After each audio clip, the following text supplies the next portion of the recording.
Regardez-moi cette merveille, ça c'est l'iPad mini 6. Il est vraiment très beau et Apple l'a vraiment bien peaufiné pour en vendre un maximum.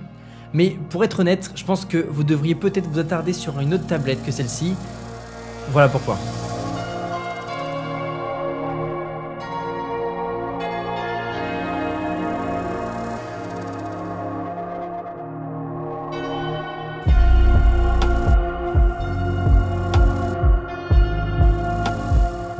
En termes de design, cet iPad mini a profité de tout ce qu'a pu apporter l'iPad Air l'année dernière, comme les bords droits, son écran style borderless et même ses boutons, nous rappelle le Air. Honnêtement, c'est à mes yeux un vrai point positif et c'est vrai que ces nouveaux designs d'Apple sont sobres et élégants et personnellement, à chaque fois que je prends cet iPad dans ma main, je peux pas m'empêcher de me dire « Ah ouais, c'est vrai qu'il est beau ».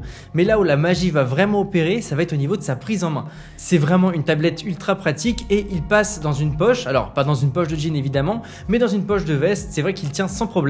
Et si on regarde la place qu'il occupe par exemple dans un sac à dos, c'est juste dérisoire de voir à quel point il est pratique et à quel point il est compact. J'aimerais juste vous parler d'Intego, l'antivirus que j'utilise sur mon Mac. Oui, parce que les virus sur les Mac, ça existe bel et bien, et le problème avec les virus, c'est les personnes qui sont derrière, elles essayent tout simplement de récupérer nos données personnelles et surtout nos codes de carte bleue. Il suffit juste de cliquer sur une pub sur un site internet ou même sur un lien qui apparaît dans un mail et même d'installer un logiciel qu'on connaît et qui est bien mais qui vient d'un site un peu différent que d'habitude et on peut comme ça perdre vraiment accès à tout ce qu'on a. Et c'est vrai qu'Intego est 1, super simple d'utilisation, 2, il prend aucune ressource et 3, il m'a déjà sauvé pas mal de fois. Moi c'est vrai que j'ai installé il y a quelques années quand un génius de l'Apple Store me l'avait conseillé et depuis j'en suis super satisfait. Donc du coup si vous voulez protéger votre ordinateur, je vous mets le lien en description juste en bas.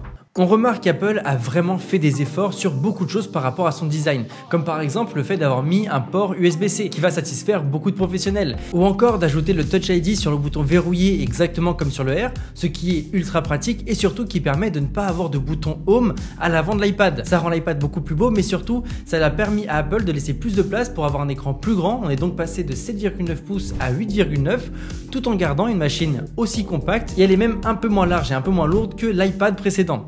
Par contre, là où on commence à être un peu mitigé par rapport à cet iPad, c'est à cause de son écran. Alors oui, c'est un écran qui passe très bien parce que c'est un écran LCD qu'Apple maîtrise plutôt bien, mais c'est clairement une ancienne technologie. Et quand on a l'habitude de voir un écran d'iPhone 13 Pro par exemple, ou même les futurs écrans des MacBook Pro, et qu'on voit cet écran d'iPad mini, on reste assez mitigé. Alors, c'est pas horrible non plus, mais on se dit très vite qu'Apple aurait pu mettre du mini LED ou de l'OLED pour faire un petit peu mieux à ce niveau-là. Après, si on doit faire un point global, oui, il est assez lumineux, oui, la qualité d'écran passe et le niveau de détail passe. La taille d'écran est assez agréable, même si elle pourrait être un peu plus grande, parce qu'on pourrait faire du borderless et du vrai borderless, ou même si on a l'habitude de voir l'écran de l'iPad Pro et qu'on passe sur ce mini, on aura juste du mal à passer. Mais bon, rassurez-vous, cet iPad mini n'a pas que des défauts, hein. On peut par exemple noter son excellent processeur, la puce A15 qui équipe l'iPhone 13 et l'iPhone 13 Pro et qui est tout simplement le processeur le plus puissant qu'on puisse trouver sur un smartphone. Donc pour être très concret, l'iPad mini est extrêmement puissant et il n'y aura aucun problème au niveau de la puissance et surtout au-delà de la puissance, cette puce A15 va surtout apporter une meilleure autonomie et des meilleures capacités en photo. Bon, vu qu'on y est, on va parler d'autonomie.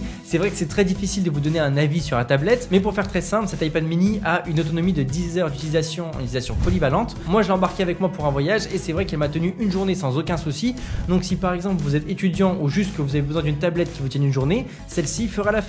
À noter qu'elle se charge intégralement en 1h30, ce qui est pas trop mal par rapport à sa taille. Après c'est vrai que moi depuis que je l'ai, j'ai remarqué qu'avec mon utilisation, qui est une utilisation assez soft, je tenais à peu près 3 à 5 jours. Mais bon, comme je vous l'ai dit, ça dépend clairement de ce que vous allez faire avec la tablette. En photo, c'est vraiment très bien. Évidemment, on ne peut pas comparer cette tablette à l'iPhone 13 Pro Max, mais on est quand même sur un capteur de 12 millions de pixels avec une ouverture de 1.8. Et comme tous les capteurs qui ouvrent 1.8, on a de très bonnes performances en basse lumière. Et évidemment, qui peut le plus, peut le moins, quand les conditions sont optimales, bah franchement, c'est plutôt bien.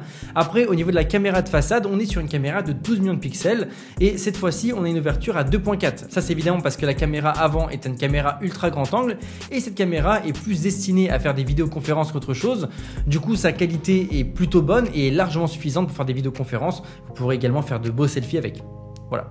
Et pour terminer, le plus gros défaut de cet iPad mini 6, c'est sa compatibilité aux différents accessoires qu'Apple va commercialiser. En fait, c'est simple, cet iPad mini n'est pas compatible au Smart Keyboard ou au Magic Keyboard. On ne peut donc que brancher des claviers Bluetooth et ce qui est à mes yeux un énorme point négatif. Parce que si on veut utiliser de façon plus professionnelle en mode faire des présentations ou même faire du traitement de texte, ça va être beaucoup moins confortable que l'iPad de 9e génération, qui est lui un écran plus grand, qui a une compatibilité Smart Keyboard et surtout qui est 200 € moins cher. Donc si vous voulez mon avis, prenez l'iPad 9, il est plus polyvalent, même s'il est quand même moins séduisant. Et d'ailleurs, j'en ai fait un test, donc si vous avez des doutes, n'hésitez pas à aller voir mon test. En tout cas, nous on se dit à très bientôt sur YouTube ou sur Instagram, ça c'est comme vous voulez. J'espère vous avoir aidé avec cette vidéo et vous avoir donné assez d'informations par rapport à cette tablette là. Moi je vous dis à très bientôt, salut à tous, c'était André Martin.